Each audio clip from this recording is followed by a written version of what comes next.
पूरे गरुड़ पुराण में ये कहीं पर नहीं लिखा कि आपके घर में जो एक्सीडेंट से मर गया वो आपका पितर है।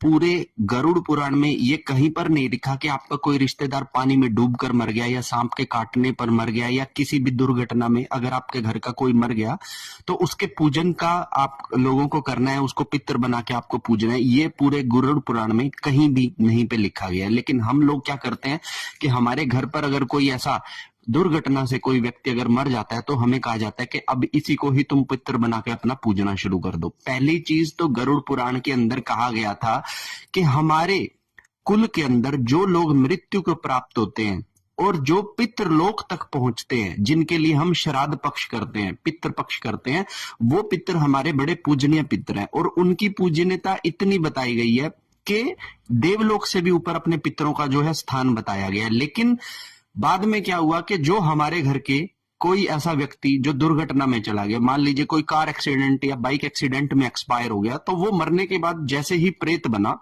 तो वो प्रेत बन के हमें परेशान करने लगा।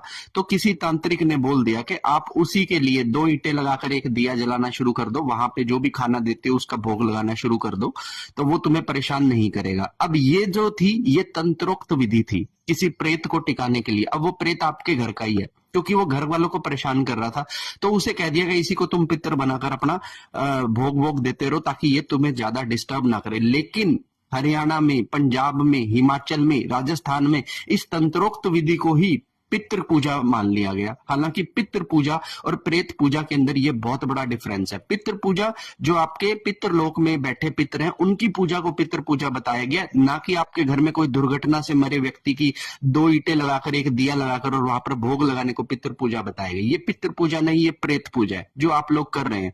और कहते हैं कि शास्त्रों के अंदर जो प्रेत पूजा करता है वो प्रेत योनि को पाता है, जो पितृ पूजा करता है वो पितृ योनि को पाता है, जो देव पूजा करता है वो देव योनि को पाता है। और इस छोटी सी बात में जहां पर ये कह दिया गया कि आपके घर का कोई दुर्घटना में व्यक्ति अगर कोई मरा है तो उसको वो तुम्हें परेशान ना करे, इसलिए तुम 2 ईंटें लगाकर एक दिया लगाओ, ये कोठड़े पूरे राजस्थान, हरियाणा, हिमाचल के लोगों ने अपने घर के बाहर बनाकर छोड़ दिए।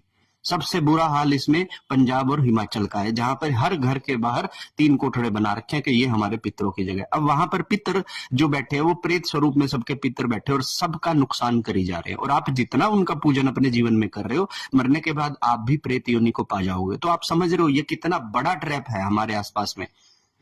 गरुड़ पुराण को पढ़ो, गरुड़ पुराण की चीजों को समझो। बहुत सारी चीजें हमारे शास्त्रों ने क्लियर करके हमको दी हैं, लेकिन सिर्फ भेड़ चाल की वजह से हम लोग उसे भूलते जा रहे हैं। हर हर महादेव।